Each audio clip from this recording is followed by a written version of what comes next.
13h, 14h. Europe 1, 13h. Europe 1, 13h la suite sur Europe 1. Vous écoutez Céline Géraud et Céline, on vous retrouve avec vos deux chroniqueurs du jour, la journaliste et essayiste Laetitia Schross-Bonnard et l'écrivain essayiste Paul Melun. Et c'est une sale journée pour l'emploi en France. Un mardi noir pour Michelin et Auchan qui ont annoncé coup sur coup de vastes coupures dans leurs effectifs. Alors on va commencer par Michelin qui va donc fermer ses usines de Cholet et de Vannes. 1254 postes supprimés. Pour le maire de Vannes, David Robot, qui était sur France Info, c'est une catastrophe. C'est une journée noire pour Vannes. C'est un séisme pour le territoire. Le développement de Vannes était étroitement lié à l'arrivée de Michelin il y a 63 ans, à travers un quartier populaire qui a été construit, à travers une voie ferrée qui a été construite, une usine d'eau qui a été construite. Et ce matin, j'entends les salariés qui sont anéantis. Effectivement, ils étaient très attachés à leur outil de travail. Moi, j'appelle vraiment Michelin de mes voeux à ce qu'il y ait un suivi individuel très important de ces salariés. Voilà, donc Michelin, effectivement, fleuron de l'industrie française, historique, c'était prévisible, mais voilà, la menace, ça y est, le coup près est tombé. Oui, apparemment, les dirigeants de Michelin invoquent le problème de la hausse de l'énergie pour justifier leur fermeture. Ça me rappelle, vous savez, il y a quelques mois, il y a eu le sujet autour de Duralex, qui fabriquait les verres de cantine, etc., dont on connaît tous.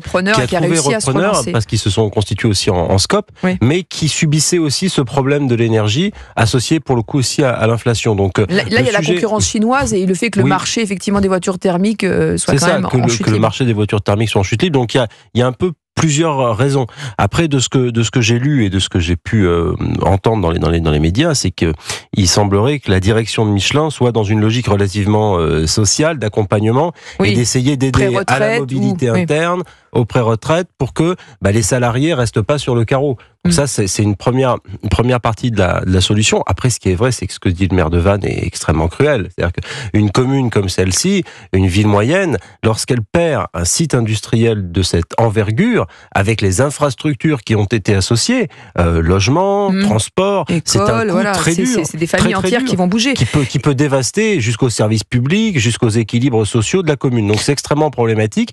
Moi, je pense qu'il aurait fallu déjà étudier toutes les solutions possibles jusqu'à présent, notamment en matière de baisse d'impôts sur les énergies qui payent, pour essayer de réfléchir peut-être avec l'État sur tout ce qui pouvait être mis en place pour éviter d'en arriver là. Parce qu'après, on a beau jeu, si vous voulez, de parler du Made in France, de parler de fleurons industriels français. Donc il faut essayer quand même de tout faire pour éviter les fermetures de sites. Mais puis après, c'est compliqué. Quand c'est inéluctable, il faut surtout se préoccuper des salariés. Voilà, c'est ça, parce que la concurrence des pneus chinois, effectivement, elle est compliquée. On entendait tout à l'heure Aurélien Fleureau nous dire qu'il y a aussi également Continental, Goodyear, Bridgestone, des grandes marques de pneumatiques qui sont en souffrance. C'est la fin d'une embellie, d'une séquence un peu de réindustrialisation qui avait été impulsée par Emmanuel Macron. Ce serait peut-être aller un peu vite que de conclure ça. Ça dépend des industries, en fait. La réindustrialisation, elle se fait dans d'autres domaines. On a beaucoup parlé des usines, des méga-usines de batteries. Oui, mais là, on est sur Michelin. C'est quelque chose d'historique. Vous voyez, symboliquement, c'est très fort. Ce qui est compliqué, c'est que parfois, ce genre de scénario catastrophe a lieu parce que les décisions de fermeture sont prises trop tard. Donc c'est un petit peu paradoxal, au sens où les entreprises, parfois, essaient de tenir à bout de bras des filiales ou des usines qui devraient être fermées plus tôt, ou dans d'autres cas, ferment à tort certaines usines. Donc, je pense qu'on ne peut pas généraliser. Il y a quand même, aujourd'hui, en France, on a une difficulté à prendre ce genre de décision, parce que, pour toutes les raisons dont on parle, alors que parfois, c'est mieux de les prendre assez tôt pour pouvoir ensuite, gérer la suite et aider les personnes à s'adapter. Donc, il y a toujours cette question du bon moment. Et certains analystes estiment que Michelin l'a peut-être un peu trop attendu. Et on pense qu'on rend service aux gens en attendant, mais en fait, c'est le contraire. Et par ailleurs, alors c'est très contre-intuitif ce que je vais dire, mais on a tendance à parler beaucoup plus des usines qui ferment que des usines qui ouvrent. C'est rare qu'on fasse... Il y en a deux qui vont fermer en Allemagne aussi. Et c'est rare qu'on fasse les gros titres avec les usines ouvrent tous les jours. Et c'est normal parce que le rôle des médias, c'est aussi de parler des choses peut-être compliquées ou les choses négatives. On a peut-être tous ce biais. C'est la violence des annonces qui sont concomitantes. Bien sûr. Mais c'est pour relativiser. Je ne cherche pas à diminuer les conséquences de ce fait-là, mais il faut forcément toujours mettre ce genre d'informations et de faits en perspective avec d'autres. d'autres. Alors là, on va parler d'une autre fermeture pour le coup, puisqu'un vaste plan social dans le même temps a été annoncé chez Auchan. Cette fois, on parle de 2389 emplois, avec notamment la fermeture d'une dizaine de magasins pour tenter de se relancer. On va écouter Gilles Martin, c'est le délégué central CFDT pour Auchan, et pour lui, ce plan social serait le résultat de plusieurs années d'errement stratégique. Plus de 17 changements de présidence en 24 ans. C'est pas comme ça qu'une entreprise peut tenir un cap. Des projets, il y en a eu. Des bons, il y en a eu. Le problème, c'est qu'il n'y a pas forcément le temps de les mettre en place. Mais pourquoi Auchan perd de l'argent ? Je vais vous faire un constat très clair. La mise en place des caisses automatiques depuis 2 ans génère, selon nous en tout cas, plus de 100 millions de démarques inconnues. On y met tout dedans, de la mauvaise gestion, du vol. À un moment donné, les clients ne s'y retrouvent plus. Quand ils passent en caisse, j'ai eu moi-même le cas sur un site quand les caisses ont été mises en place. Les gros caddies, les clients me disaient on ne viendra plus faire nos courses parce qu'on n'arrive plus à passer nos gros caddies, donc on va ailleurs. Ça n'est qu'un des éléments, mais c'est un élément révélateur. Voilà, un élément révélateur, et je rappelle aussi que cette enseigne, Auchan, a changé 17 fois de patron en 24 ans. Et ça change tout. C'est là que ce délégué syndical n'a pas tort. C'est-à-dire qu'au plan stratégique, pour le coup, Auchan n'est pas dans le trio de tête aujourd'hui des hypermarchés en France. Il représente, je crois, 9%. Auchan a eu beaucoup de difficultés. Il y a eu des virages fondamentaux dans la grande distribution. Le retour dans les centres-villes avec plein de marques, je ne vais pas lister ici, mais plein de maisons qui se sont remises. Il y a trop de magasins Auchan aussi. Il y en a beaucoup dans le Auchan, même. Ils sont restés sur le modèle du grand hyper de périphérie, du grand hypermarché de périphérie, avec tout ce qu'il avait de bénéfique pour la consommation de masse jusque dans les début des années 2000, mais qui aujourd'hui est un peu has-been, qui marche plus. Donc ça, ils l'ont pas pris. Le virage de la caisse automatique, c'est ce qui expliqué le délégué syndical, c'est fondamental. Moins de caissières, plus de caisses automatiques, cette plus de vols. Erreur-là, de penser que l'automatisation va pouvoir améliorer la consommation, alors qu'en fait, ça fait fuir beaucoup de gens qui préfèrent un contact humain avec des caissiers, des Ils ont caissières. manqué de vision. On n'est pas tout à fait sur le même sujet d'ailleurs que Michelin. Je partage d'ailleurs ce que disait Laetitia sur le fait qu'ils ont repoussé cette décision, mais elle était un peu inéluctable au vu, je vous le disais Céline, du marché mondial et de la hausse des prix de l'énergie. Or là, Auchan, c'est pas pareil. Auchan, c'est pas un manque d'anticipation, c'est un manque de vision.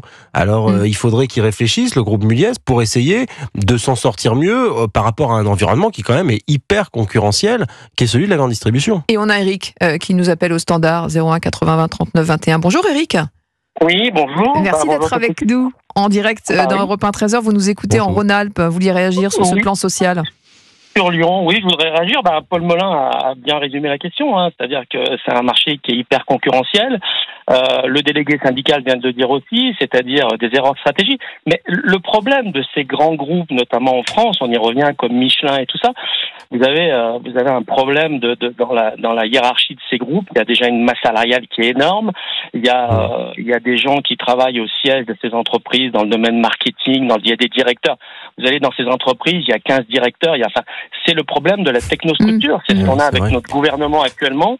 Vous avez une technostructure qu'il faut remonter à la genèse de tout ça. La genèse de tout ça, c'est quoi ? C'est de toute façon depuis notre ami Giscard d'Estaing, une technostructure qui a été mise en place et qui a mis en délitement non seulement l'État français, c'est-à-dire les institutions, mais aussi les entreprises, parce que ça a débordé sur les entreprises. Alors, j'ai rien contre les gens qui font des grandes études, mais effectivement, tous ces grands diplômés, tous ces gens qui sont Polytechnique, HEC, l'ENA, tous ces gens-là, quand ils peuvent pas aller dans les institutions au niveau des corps d'État, eh bien, on les retrouve dans les grandes entreprises. Et dans ces grandes entreprises, eh bien, voilà ce qui se passe, des erreurs de stratégie, parce que c'est des gens qui sont complètement déconnectés de la réalité. Et vous-même, vous fréquentez ces hypermarchés, ces supermarchés comme Auchan ?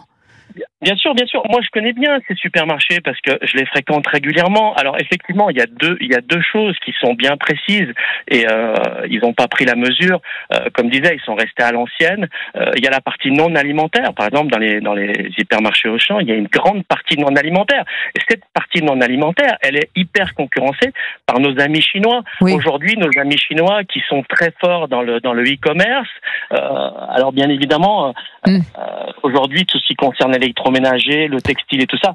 Vous avez des sites aujourd'hui, je citerai pas les noms, mais qui sont très bien achalandés. On fait une commande en Chine, ça arrive sous 4 jours ou 5 jours, alors que sur des sites européens ou des sites français, vous faites une commande, ça arrive dans 2 semaines. Donc tout ça, si vous voulez, c'est concurrentiel. Après, les produits alimentaires, effectivement, ils ont trop de références. Trop de références, mais c'était un des reproches qui était fait, effectivement. En termes de stratégie, on en revient toujours à la même chose. Le problème, si vous voulez, la stratégie, elle est très simple. Moi, je vous écoute depuis longtemps. Bon, Paul Molin, tous ces intervenants qui interviennent sur CNews et tout ça, ils le répètent à longueur de journée. C'est de la rhétorique. Effectivement, la technostructure, tous ces gens-là, qui sont aussi bien dans les grands corps d'État, mais dans les grandes entreprises, eh bien, voilà ce qui se passe. Aujourd'hui, vous avez Michelin, vous l'avez cité, Michelin, c'est pareil. Voilà, alors, je vais pas jeter l'opprobre sur les technocrates, mais voilà. Un peu quand même. Vous avez, un peu quand même, mais parce que, Merci beaucoup, Éric. En tout cas, c'était très intéressant, votre témoignage et cette analyse, d'Éric qui nous écoute en Rhône-Alpes et qu'on remercie de nous avoir appelé au 01 80 20 39 21 pour réagir. Et si vous souhaitez réagir sur le sujet suivant, eh bien, n'hésitez pas à nous appeler. On va parler, de cet ouvrage de Jordan Bardella qui paraît samedi, ce livre, Ce que je cherche. Qui fait déjà beaucoup parler. Qui fait déjà beaucoup parler avant même de sortir. On en parle, à tout de suite. De 13h à 14h, vous écoutez Céline Giraud sur